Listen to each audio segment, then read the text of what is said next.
KPCC രാഷ്ട്രീയ കാര്യസമിതിയും KPCC നേതൃയോഗവും തിരുവനന്തപുരത്ത്. തിരഞ്ഞെടുപ്പ് പ്രചാരണം ഉൾപ്പെടെയുള്ളവയാണ് മുഖ്യ അജണ്ട. വിഷ്ണുവിന്റെ വിശദാംശങ്ങളുമായി.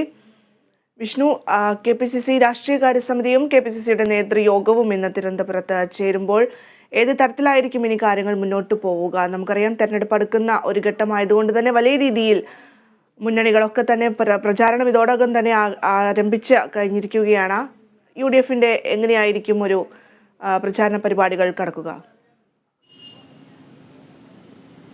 ഭദ്ര, കെ.പി.സി.സിയുടെ അടിയന്തര യോഗമാണ് ഇന്ന് വിളിച്ചു ചേർത്തത്. രാവിലെ 10:30 തന്നെ യോഗം ആരംഭിക്കും.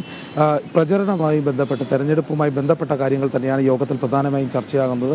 സീറ്റ് തർക്കം നിലവിൽ നിൽക്കുന്ന ഒരു ഘട്ടമുണ്ടതുകൊണ്ട് തന്നെ അതിൻ്റെ രീതിയിലുള്ള ചർച്ചകൾ നടക്കും. പ്രധാനപ്പെട്ട കെ.പി.സി.സി നേതാക്കന്മാർക്കൊക്കെയും വലിയ രീതിയിലുള്ള ഒരു ബുദ്ധിമുട്ട് നേരത്തെ തന്നെ അറിയിച്ചിട്ടുണ്ടായിരുന്നു സീറ്റ് നൽകുന്നതുമായി ബന്ധപ്പെട്ട്. അതോടൊപ്പം തന്നെ വടകരയിൽ സിറ്റിംഗ് MP ആയ കെ കരുണാകരൻ്റെ മകൻ കെ മുരളീധരനെ മാറ്റിയ ഒരു ഘട്ടമുണ്ടായിരുന്നു. അതും ഇന്ന് ചർച്ചയാകാനുള്ള സാധ്യതയുണ്ട്. പത്മജ വേണുഗോപാൽ പാർട്ടിയിൽ നിന്ന് വിട്ടുനിന്നതിൻ്റെ കാര്യങ്ങളും ഇന്ന് ചർച്ച ചെയ്യും. അത്തരത്തിലുള്ള വിവിധ കാര്യങ്ങളാണ് ഇന്ന് ചർച്ച ചെയ്യുന്നത്.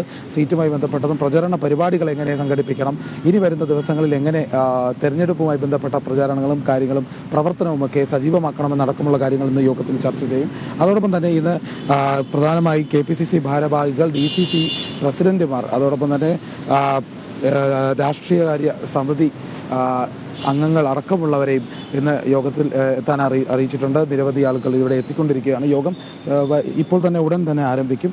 അതോടൊപ്പം തന്നെ CA അടക്കമുള്ള കാര്യങ്ങൾ ചർച്ച ചെയ്യും.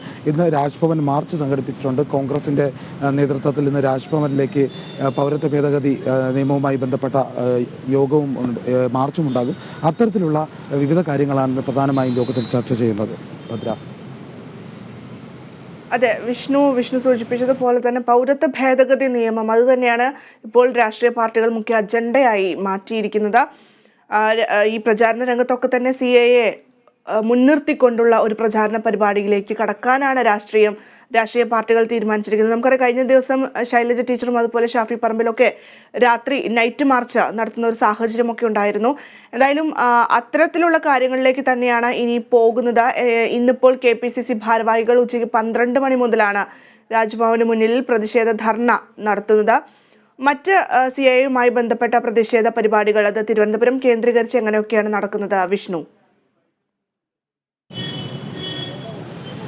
എല്ലാ പാർട്ടികളും സംയുക്തമായി അല്ലെങ്കിൽ പോലും ഒരേ ഒരു കാര്യത്തിന് തന്നെയാണ് ഇപ്പോൾ വലിയ രീതിയിലുള്ള പ്രതിഷേധം സംഘടിപ്പിച്ചു വരുന്നത്. ശക്തമായ എതിർപ്പാണ് ഈ പൗരത്വ ഭേദഗതി നിയമവുമായി ബന്ധപ്പെട്ട് നിലനിൽക്കുന്നത്. ഈ യോഗത്തിൽ ഏതായാലും ഈ പല രീതിയിലുള്ള പ്രതിഷേധങ്ങൾ സംഘടിപ്പിക്കുമ്പോൾ പ്രധാനമായും ഇന്ന് കോൺഗ്രസിന്റെ പ്രതിഷേധം തന്നെയാണ്. ഇന്ന് രാജ്ഭവനിലേക്കുള്ള മാർച്ച് സംഘടിപ്പിച്ചിട്ടുണ്ട്. അതോടൊപ്പം തന്നെ കഴിഞ്ഞ ദിവസം LDF അടക്കമുള്ള സംഘടനകൾ ഈ CAA ബന്ധപ്പെട്ട് പല കാര്യങ്ങൾ ആവർത്തിച്ചിരുന്നു.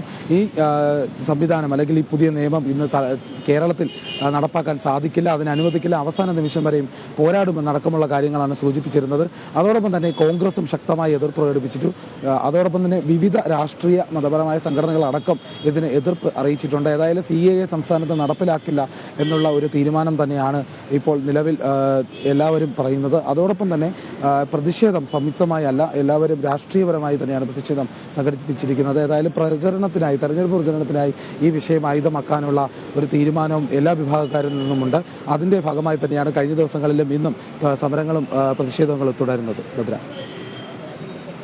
ശരി, വിഷ്ണു കരുണാകരനാണ് 2 വാർത്തയുടെയും വിശദാംശങ്ങൾ നൽകിയത്.